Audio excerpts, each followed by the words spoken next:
하나님이 나를 행복하게 하시고 나에게 축복을 주시려고 예배로 불러주셨습니다. 믿으십니까? 우리 옆 사람에게 인사하겠습니다. 하나님이 당신의 인생을 행복하게 해주시고 축복하시기를 원하셔서 이곳에 있게 하셨습니다. 잘 오셨습니다. 손을 이렇게 드시고 앞뒤 좌우에 환영합니다. 잘 오셨습니다. 반갑습니다. 인사하겠습니다. 기업마다 기업 직원들 교육이라는 게 있죠. 한 회사에서 전 직원을 대상으로 강사를 초청해서 교육을 받고 있는 시간이었습니다. 그날 강의 주제는 감사였습니다. 강사가 감사에 대해서 이론 교육을 마치고 실습을 해보겠다고 말했습니다. 무엇을 실습시켰는지 아세요? 지금 이 자리에서 감사 문자를 가족들에게 보내라고 실습을 시켰습니다. 그랬더니 반응이 어땠을까요? 뭘 그런 걸 시키세요? 쑥스럽게. 갑자기 낯간지럽게 왜 그런 걸 하냐고 직원들이 다들 이구동성으로 얘기하니까 강사가 문자 내용을 그러면 내가 불러줄 테니까 그대로 핸드폰으로 가족들한테 이 감사 내용을 담아가지고 문자를 보내라고 하고는 이렇게 문자를 보내라고 불러줬습니다. 그 내용이 이렇습니다. 여보, 못난 남편 만나서 지금까지 집안 살림에 아이들 키우느라 고생 많았어. 표현은 못했지만 항상 미안하고 고마워. 그리고 사랑해. 이렇게 문자를 보내라고 시켰어요. 그래서 다 똑같은 문자가 갔어요. 그래서 집주마다. 평소에 감사하다는 말을 단 한마디도 하지 않는 남편한테서 갑자기 이런 문자가 여러분에게 왔다고 생각해 보세요. 어떨 것 같아요? 뭐라고 얘기할 것 같아요? 1부 예배 때도 그 얘기가 나오던데 2부 예배 때 똑같은 얘기가 나오네. 미쳤나? 네? 부인이 이렇게 문자를 했답니다. 너 농약 먹었냐? 왜 그려? 죽을 때 된겨? 이렇게 문자를 보냈대요. 늘 남편의 술 때문에 불평하던 어떤 부인은 남편의 이 감사 문자를 받고 이렇게 문자를 보냈다고 합니다. 아직도 술이 덜 깼냐? 어떤 또 다른 부인은 놀래가지고 이렇게 문자를 보냈다고 합니다. 뭐예요? 갑자기 소름이 돋네요? 회사에서 나가래요? 여러분, 이 말을 통해서 우리는 무엇을 알 수 있을까요? 우리들은 다른 사람에게 감사를 표현하는 것도 어색하고, 그렇죠? 다른 사람이 나한테 감사를 표현하면 감사를 받아들이는 것도 낯설은 것이 우리의 감사하는 것에 대한 현주소예요. 여러분, 감사는 뭐에 새기고? 물에 새기고, 원수는 뭐에 새긴다? 돌에 새긴다라는 말이 있습니다. 여러분, 물에 무언가를 새길 수가 있어요? 없어요? 물에 뭘 표시해 놓으면 그게 티가 나요? 안 나요? 안 나요. 그러면 돌에다가 뭘 새겨 놓으면 그게 그대로 있습니까? 없어져 버립니까? 선명하게 어디 산 같은 데 가면은 자기 이름을 파놓는 사람이 있죠? 그거 안 없어져요. 해외에도 가가지고 돌에 막 새겨놓는 우리나라 관광객들이 있어요. 여러분, 감사는 물에 새기고 원수는 돌에 새긴다. 무슨 뜻이죠? 이런 말이에요. 여러분, 감사를 마음에 담고 살아야 되는데, 감사한 마음을 가지고 살아야 되는데 우리는 감사를 쉽게 잃어버려요. 그리고 뭐가 조금 마음에 안 든 게 있으면 그걸 두고 각인을 지키고 바위에 선명하게 그 이름이 남아있는 것처럼 원수는 돌에 새기는 경향이 있습니다. 사람은 10번 감사한 일이 있어도 한 번 서운한 일이 생기면 그때부터 10번 감사한 것은 다 어떻게 하고 잊어버리고 한 번 서운한 일을 두고 생각하게 되고 그것 때문에 인간관계가 어떻게 돼요? 틀어지고 심하면은 왼수가 되어가지고 헤어지는 일들이 왕왕 있습니다. 그게 우리가 살아가는 이 세상의 현실이에요. 요즘 현대인들이 수많은 질병을 가지고 살아가는데요. 저를 한번 따라해 주시죠. 감사불감증. 감사를 잘 못 느끼는 증상이라는 거예요. 감사불감증의 예를 한번 들어보겠습니다. 우리가 자녀들을 키워보지만 우리 자녀들이 부모 집에 월세를 내고 삽니까? 공짜로 삽니까?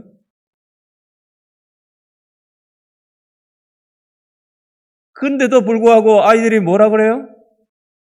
이거 해달라, 저거 해달라, 이거 부족하다, 저거 부족하다. 돈도 한 푼 안 되면서 당연한 줄 알고 감사할 줄 모르는 자녀들 때문에 과거의 속을 썩어 받고 현재도 썩고 계신 분 계시죠?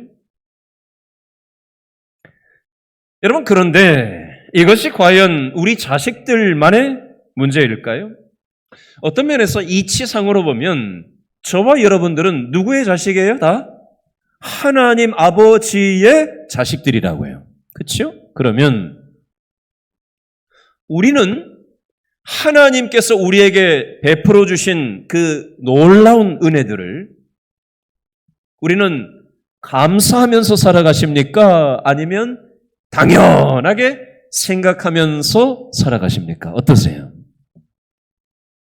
혹시 우리 자식들 마냥 자식들이 다 그런 건 아니에요. 집집마다 상황은 다르지만 당연하게 여기고 감사할 줄 모르는 우리의 감사 불감증처럼 우리 역시도 하나님 아버지 앞에서 당연하게 여기고 감사할 줄 모르고 살아가는 그런 감사 불감증에 걸려 살아가고 있는 건 아닙니까?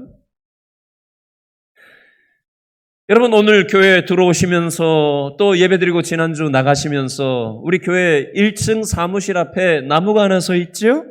그죠? 거기 뭐가 매달려 있어요? 감사 나무라고 써 있어요. 아무 생각 없이 그냥 드나들긴 드나들었는데 저게 뭔가 하고 그냥 광고를 그렇게 해도 관심도 없고 그러신 분이 없으시겠죠? 자, 거기에 보면은 감사의 제목을 써놨어요. 그래서 매달아놨어요. 우리 교회 아이들이 써붙여놓은 내용 중에 몇 가지만 제가 좀 소개를 한번 드려볼게요. 이렇게 써놓았더라고요. 우리 꼬맹이 아이들이 어떤 놈이 이렇게 써놨어요. 살아있어서 감사. 영유치부 유초등부 애가 이렇게 적어놓은 거예요. 살아있어서 감사. 숨을 쉬게 해주셔서 감사합니다. 또 다른 놈이 써놓은 거예요. 또 다른 애는 중고등학교 애인데 이렇게 써놨어요.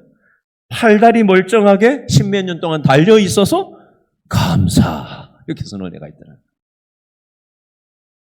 엄마 저를 낳아주셔서 감사합니다. 또 다른 아이는 엄마 찜질방 가줘서 고마워요. 초등학교 저학년 아이가 써놨더라고요. 여러분, 하나님은 왜 추수감사절을 우리에게 지키라고 하셨을까요? 하나님이 이 세상의 모든 것을 우리들에게 선물로 주셨다는 것을 깨닫고 당연하게 생각하고 감사 불감증으로 살지 말고 감사하면서 살아가게 하시려고 추수감사절을 지키라고 하신 것입니다.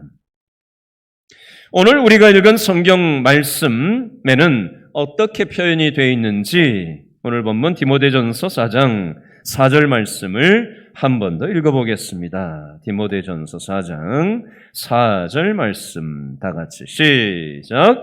하나님께서 지으신 모든 것이 선하매 감사함으로 받으면 버릴 것이 없나니. 아멘. 다시 한번요. 시작. 누가? 하나님께서 지으신 모든 것이 뭐하다? 선함에 뭐로 받으면? 감사로 받으면 버릴 것이 없나니. 아멘. 자, 여기 보면 감사함으로 받으면 뭐 할 것이 없다? 버릴 것이 없다. 자, 버릴 것에다가 밑줄을 딱 그어보세요. 버릴 것이라는 표현. 한글 표현에는 버릴 것이라고 번역이 되어 있는데 원문의 의미는 무슨 뜻이냐면요. 저를 따라하세요. 멀리 던지다. 버린다는 한글이 원 의미에는 멀리 던지다라는 뜻이에요.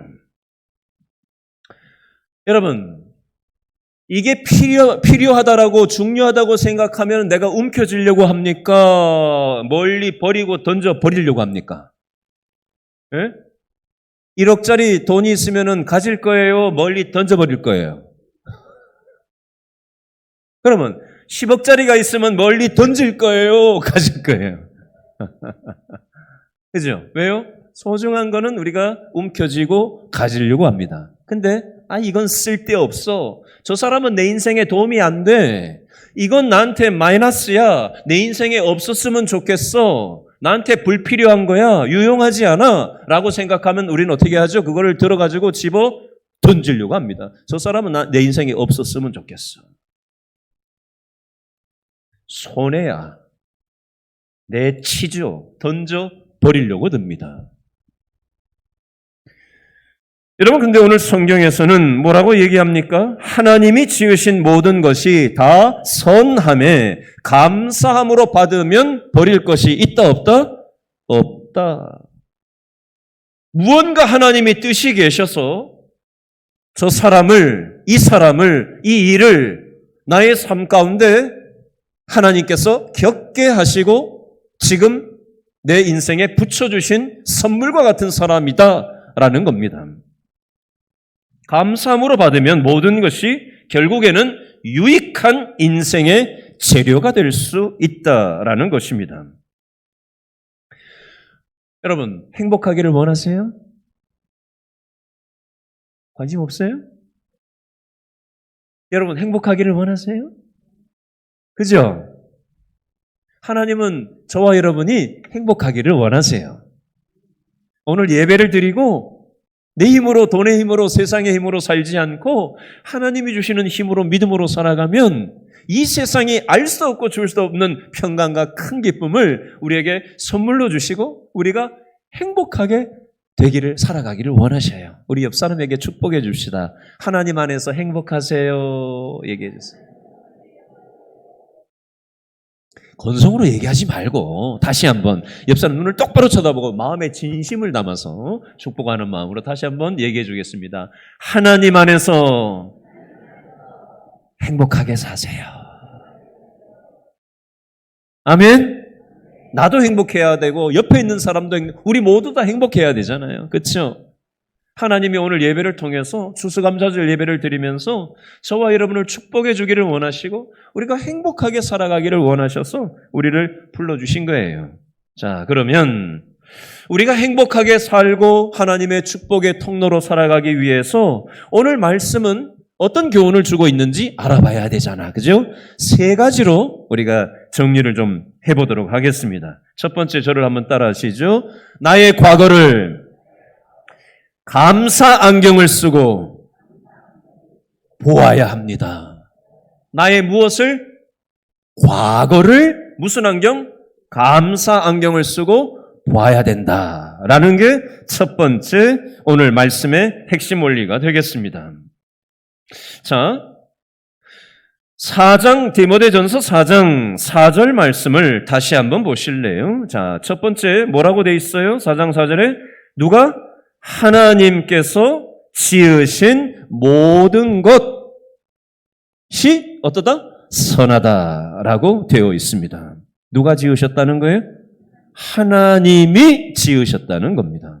이 세상을 하나님이 만드시고 저와 여러분을 하나님이 만드시고 저와 여러분의 모든 인간관계를 하나님이 뜻과 섭리와 목적과 계획 속에서 우리에게 인간관계를 내 옆에 직장에서 가정에서 교우들과 인간관계를 하면서 다 내 인생에 필요한 재료들이라서 하나님께서 인간관계를 맺게 하셨어요.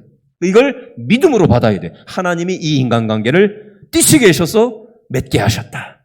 하나님이 뜻이 계셔서 내가 지금 길신교에서 신앙생활을 하게 하셨다. 하나님이 뜻이 계셔서 내가 지금 이 일을 하게 하셨다. 이 모든 건 하나님이 하게 하신 거다. 내가 어찌해서 한 게 아니고 하나님이 하게 하신 거라고 우리가 믿음으로 받아들이는 게 이게 1번이에요. 저 사람 때문에 이렇게 됐다. 나 때문에 이렇게 됐다. 이 시각이 아니라 누구 때문에? 하나님 때문에 이렇게 됐다라고 우리가 받을 필요가 있습니다. 물론 우리는 연약합니다. 나도 연약하고 상대방도 연약해요. 근데 나를 보고 상대방을 바라보기 시작하면 그건 믿음의 관점이 아니에요. 믿음의 관점은 뭐냐? 우리가 시선을 들어서 나를 보던 시선, 사람을 보던 시선이 누구에게 시선이 옮겨져야 돼요? 하나님께로 옮겨져야 이게 감사 안경이고 이 시각을 가질 때 우리의 과거가 다른 각도로 보이게 됩니다. 나의 연약함도 상대방의 연약함도 그걸 넘어서시는 하나님의 감사 안경을 쓰고 나의 과거를 바라보기 시작할 때 그 모든 인생의 풍파가 인생의 재료가 되어서 믿음의 역사를 이루는 재료물이 될 수 있다라는 것입니다. 여러분, 우리는 이 땅을 살아가면서 좋은 일도 일어나고 나쁜 일도 일어나고 마음에 맞는 일도 있고 마음에 맞지 않는 일도 있고 원하는 일을 할 때도 있고 원하지 않는 일을 해야만 할 때도 있고 그렇죠? 그러나 이 모든 틈바구니 속에서 뭘 바라봐야 돼요? 이 모든 것을 하나님과 연결하는 것이 중요합니다. 이게 믿음의 작업이에요. 좋은 일도 하나님과 연결되지 않으면 그건 믿음과 아무 관계가 없습니다. 마음에 맞는 일만 할 수는 없어요. 그건 마음에 맞는 일만 하려고 들면 그건 믿음의 관점이 아니에요. 원하는 일만 하려고 들면 그건 믿음의 관점이 아닙니다. 중요한 건 좋은 것이든 나쁜 것이든 원하든 원하지 않든 그 모든 것이 하나님의 섭리 속에 있다고 나의 과거를 재해석하고 감사 안경을 쓰고 바라볼 때 그게 믿음의 감사 안경을 쓰는 믿음의 태도라는 겁니다. 유명한 감사에 대한 성경 구절이 있죠. 우리 장로님 좀 전에 기도하실 때도 기도해 주셨는데 데살로니가 전서 5장 18절 말씀해 보니까 범사에 뭐하라? 감사하라. 이것이 그리스도 예수 안에서 너희를 향하신 누구 뜻이다? 하나님의 뜻이니라. 저를 따라합니다. 범사에 감사하라. 이것이 하나님의 뜻이다. 에베소서 5장 20절 말씀에 또 감사에 대해서 이렇게 얘기를 하고 있어요. 핵심만 저를 따라해 보시죠. 범사에 항상 하나님께 감사.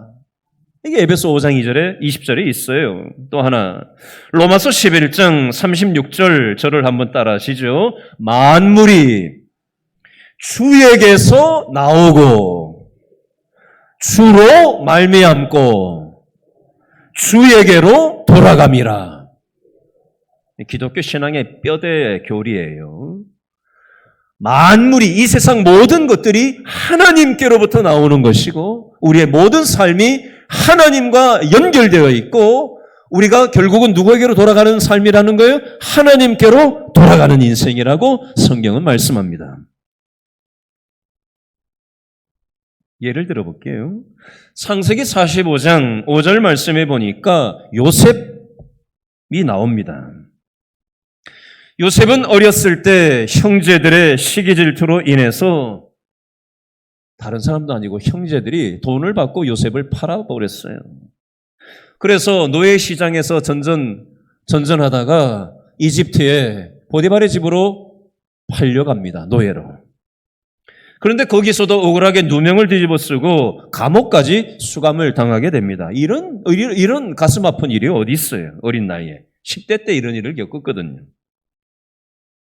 그런데 요셉은 자신의 이 경험을 어떻게 대하느냐? 어떻게 대하냐면요. 형들 당신들이 시기 질투 때문에 나를 팔았다고 생각하지 말라고. 그리고 저 여인이 거짓말을 해가지고 내가 지금 억울하게 누명을 쓰고 감옥에 지금 수감되어 있는 것 같지만 그게 아니라 물론 사람의 실수, 사람의 욕망 때문에 어찌어찌하여 결과가 이렇게 됐지만 그럼에도 불구하고 요셉은 뭐라고 얘기하냐면 이 모든 게 하나님의 뜻과 섭리 속에서 되어진 일이다라고 믿음의 안경을 쓰고 자신의 과거를 받는 장면이 나옵니다. 왜요? 하나님께서 이스라엘 민족보다 먼저 자기를 이집트로 보내게 하셔서 이집트에서 감옥에서 정치 수업을 받게 하시고 이집트의 총리가 되도록 하는 밑그림을 하나님께서 그리게 하셨다라고 받은 것입니다. 여러분, 좋은 일만 감사하는 것이 아니라 지나온 모든 과거를 우리가 감사의 안경을 쓰고 해석을 하고 바라볼 때 우리의 삶의 지경이 달라질 수 있다라는 것입니다. 자, 두 번째, 오늘 말씀을 통한 두 번째 교훈이 되겠습니다. 저를 따라하시죠. 현재 감사 안경을 쓰고 보아야 합니다. 아까 첫 번째는 뭐였어요? 언제? 내 인생의 과거를 감사 안경을 쓰고 봐야 된다. 두 번째는 뭐라고요? 지금 현재를 감사 안경을 쓰고 보아야 한다라는 겁니다. 질문을 할게요. 여러분, 음식 먹을 때 저와 여러분들은 어떤 버릇이 있으십니까? 감사하면서 음식을 대하십니까? 아니면 이 맛이 왜 이래? 응? 불평불만하고 그렇게 드십니까? 저는 우리 길신교회 성도들이 음식 먹을 때 다 감사하면서 먹는 줄 알고 있어요. 근데 여러분 한번 생각해 보세요. 이게 음식만이겠어요? 무슨 건이 있든지 무슨 일을 만나든지 감사를 선택하는 사람이 있고요. 건건마다 원망과 불평을 선택하는 사람들이 있습니다. 똑같은 음식이에요. 똑같은 상황이에요. 근데 어떤 사람은 감사를 선택하고 어떤 사람은 불평, 불만을 선택합니다. 상황이 문제가 아니에요. 내가 무엇을 어떤 태도로 어떻게 선택하느냐에 따라서 확연하게 달라질 수 있다는 겁니다. 저를 따라 하시죠. 인생은 B와 D 사이에 C다. 이게 무슨 뜻이냐면요. 영어 B는요, birth라고 하는데 이거는 사람이 태어나는 출생의 영어 약자가 birth의 B예요. 그리고 D는 뭐냐면 death, 죽음의 앞 글자가 D예요. 사람은 이 세상에 태어나는 B, birth가 있고요. 또 언젠가는 죽잖아요. 죽음, death, D가 있어요. 사람은 태어나서 B, D, 죽을 때가 있어요. 그 사이에 뭐가 있다? C가 있다. B와 D 사이에 A, B, C, D, C가 있잖아요. C는 뭐예요? choice. choice는 뭐예요? 선택이에요. 우리는 태어나서부터 죽을 때까지 하루에도 수도 없는 선택을 하면서 살아갑니다. 그죠? 수도 없는 선택을 하는데 감사를 선택할 수도 있고요. 불평을 선택할 수도 있어요.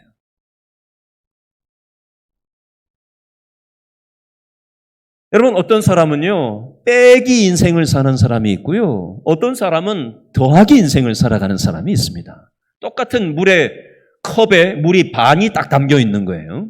빼는 인생은 어떻게 얘기를 할까요? 물이 왜 요것밖에 없지? 부정적으로 보는 겁니다. 근데 더하기 인생을 살아가는 사람들은 뭐라고 얘기할까요? 물이 이렇게 많이 있네? 이거 마시면 좋겠네? 이렇게 생각하는 거죠. 이게 더하기 인생이에요. 상황은 똑같아요. 컵에 물이 반 딱 차 있어요. 한 사람은 빼기로 얘기하는 거고 한 사람은 더하기로 얘기하는 거예요.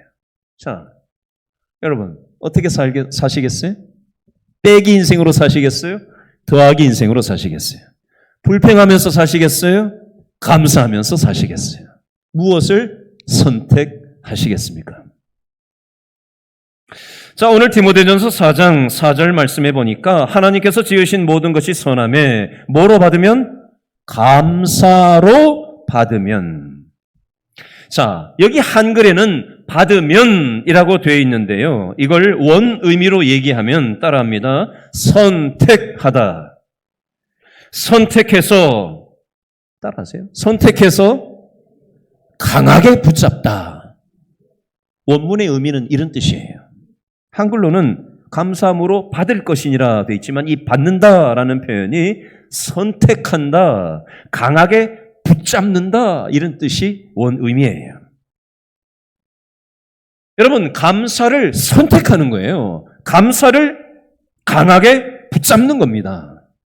하나님이 모든 것을 주셨다고 믿음으로 받아들이는 사람은 이건 던져서 버릴 게 아니라 뭔가 하나님이 뜻이 계셔서 지금 이 사람을 만나게 하셨고 이 일을 겪게 하셨으니 믿음으로 그것을 받는 사람들은 감사를 선택하고 강하게 믿음으로 붙잡는 인생을 살아갑니다. 이게 감사예요.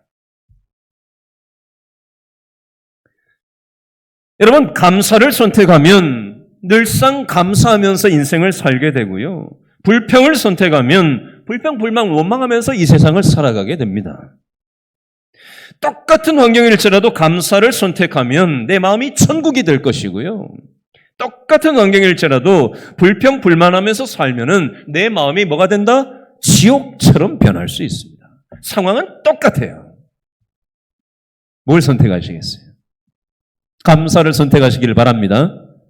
하나님의 천국이 내 생각과 마음에 임하는 경험을 하실 수 있기를 바랍니다. 그게 행복이에요. 돈이 있다고 행복한 거 아니에요.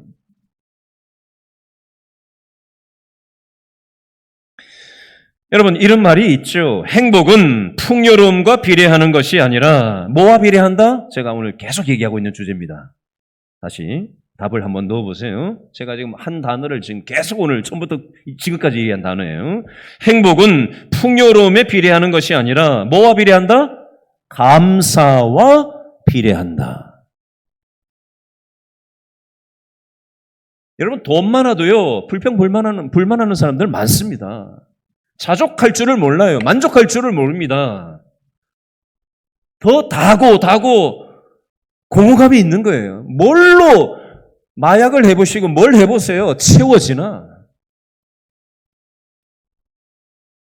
어떤 것도 우리의 영혼을 채울 수가 없어요. 그래서 또 하고 또 찾고 또 찾는 거예요. 하나님만이 채울 수 있는데 하나님 아닌 다른 걸로 뭔들 그 영혼을 공허함을 채울 수 있겠어요. 하박국 3장 17절로 19절 우리의 장로님 아까 기도할 때 기도해 주셨는데요. 핵심은 저를 따라서 해보시죠. 무화과 나무가 무성하지 못하며 포도나무에 열매가 없으며 우리의 양이 없으며 외양간에 소가 없을지라도 나는 여호와로 말미암아 즐거워하며 나의 구원의 하나님으로 말미암아 기뻐하리로다. 주 여호와는 나의 힘이시라. 아멘.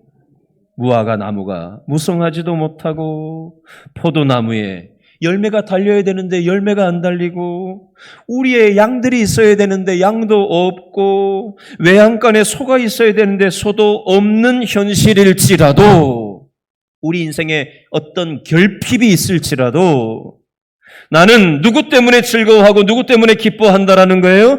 하나님 때문에 기뻐하고 누구 때문에? 하나님 때문에 즐거워한다라는 겁니다. 이게 어떤 감사냐? 저를 따라합니다. 절대 감사. 절대적 감사. 여러분, 이 세상은 상대적 감사입니다.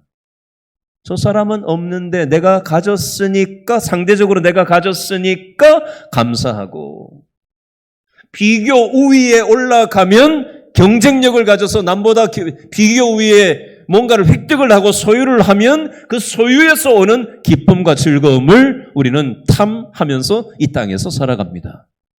그런데 우리가 믿는 하나님은 아무것도 없어도 누구 때문에?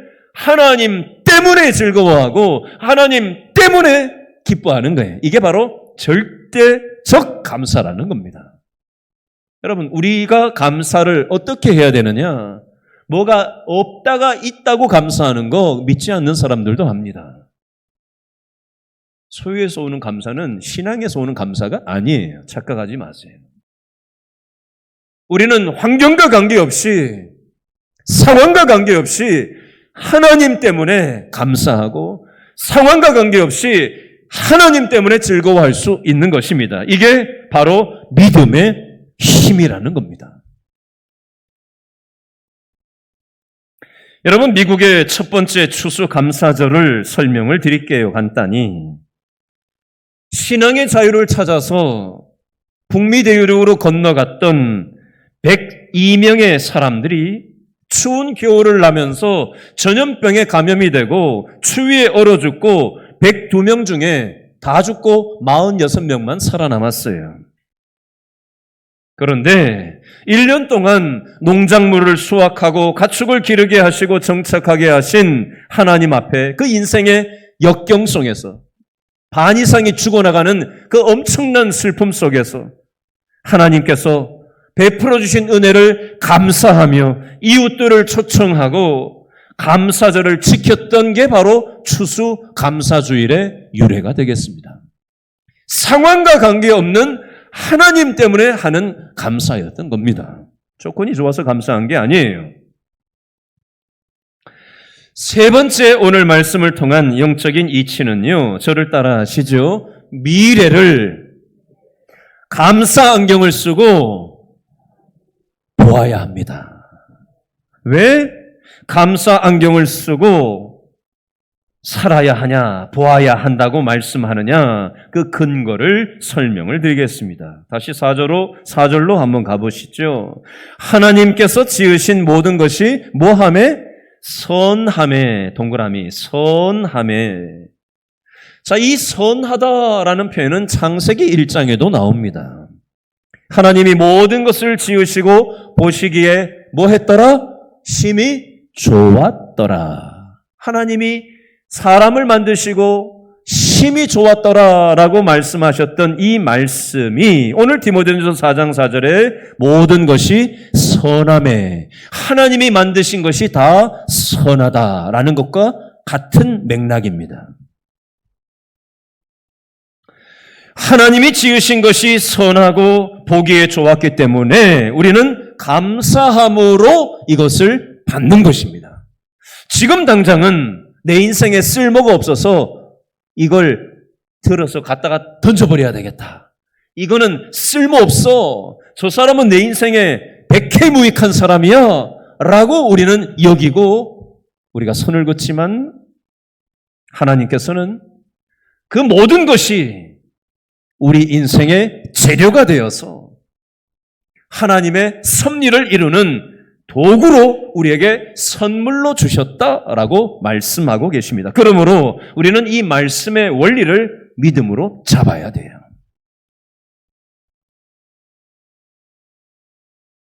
지금 당장 불평과 원망을 할 수밖에 없는 상황이 와도 결국에는 하나님이 반드시 선을 이루실 것이다 라고 우리가 믿음으로 붙잡아야 합니다. 마지막 예화를 하나 드리고 말씀을 맺겠습니다. 신촌에 가면은 연세대 세브란스 병원이 있죠. 어떤 교회를 다니는 성도님 한 분이 위암 판정을 받고 수술을 하려고 수술실에 들어갔어요. 개복 수술을 하려고 배를 열었는데 암덩어리가 너무 커서 아무것도 조치를 할 수 없어서 도로 닫았답니다. 그리고 회복실에서 회복을 하고 있는데 주치의가 나중에 찾아와가지고 회진을 하면서 이렇게 얘기를 하더래요. 그 환자한테 종이하고 볼펜을 하나 건네주면서 이 주치의는 신앙생활을 잘 하시는 분이었다고 합니다. 이분이 이 환자에게 공책하고 볼펜을 한 자루 주면서 이렇게 얘기했대요. 병원에 누워서 특별하게 하실 일도 없고 하니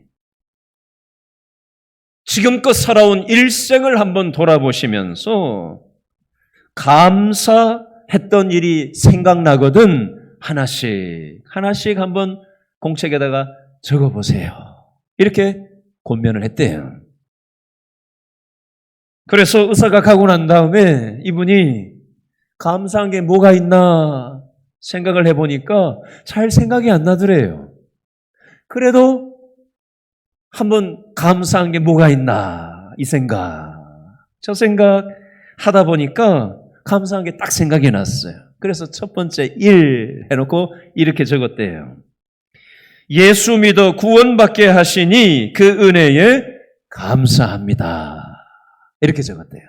두 번째, 못된 성격이지만 이렇게 믿고 주변 사람들의 사랑을 받고 살아가게 해주셔서 감사합니다.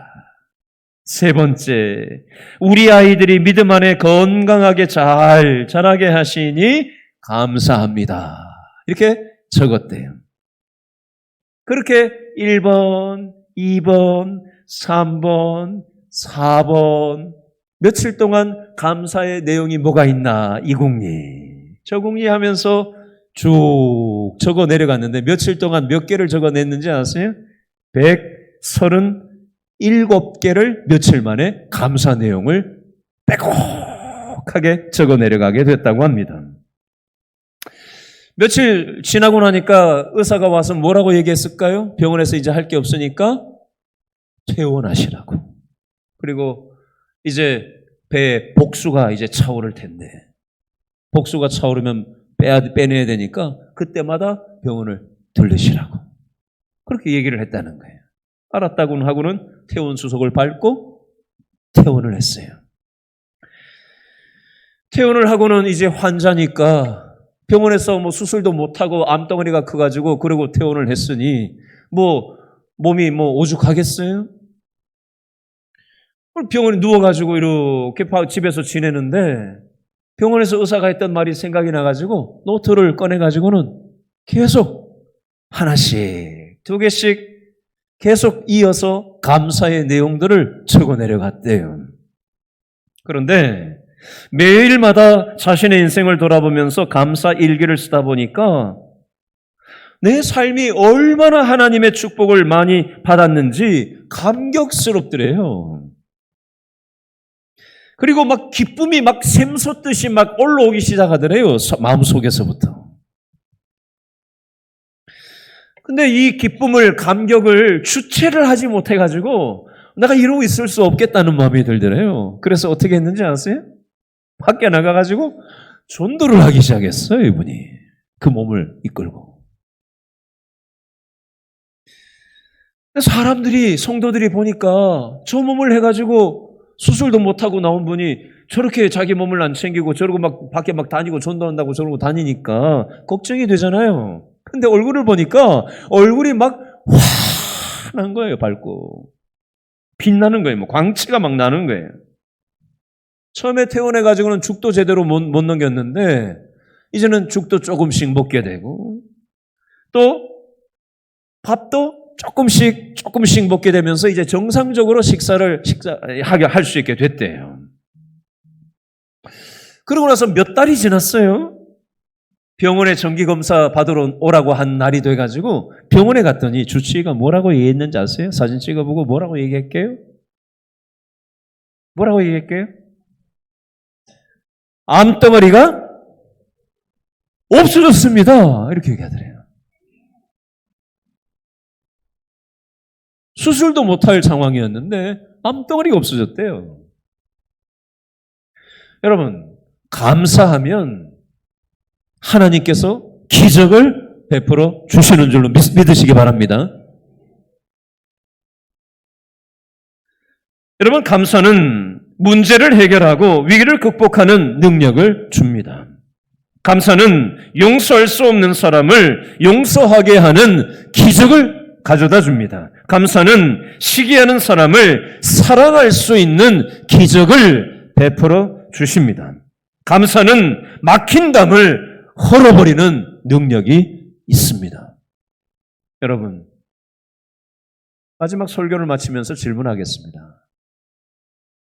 남아있는 삶을 불평하면서 사시겠어요? 아니면 감사를 선택하면서 사시겠습니까? 감사를 선택하면서 살아가십시다. 아멘. 그러면 하나님이 저와 여러분의 인생에 복을 주시고 행복하게 하시고 축복의 통로로 우리의 남은 삶을 아름답게 사용하시는 줄로 믿으실 수 있기를 바랍니다. 기도하겠습니다.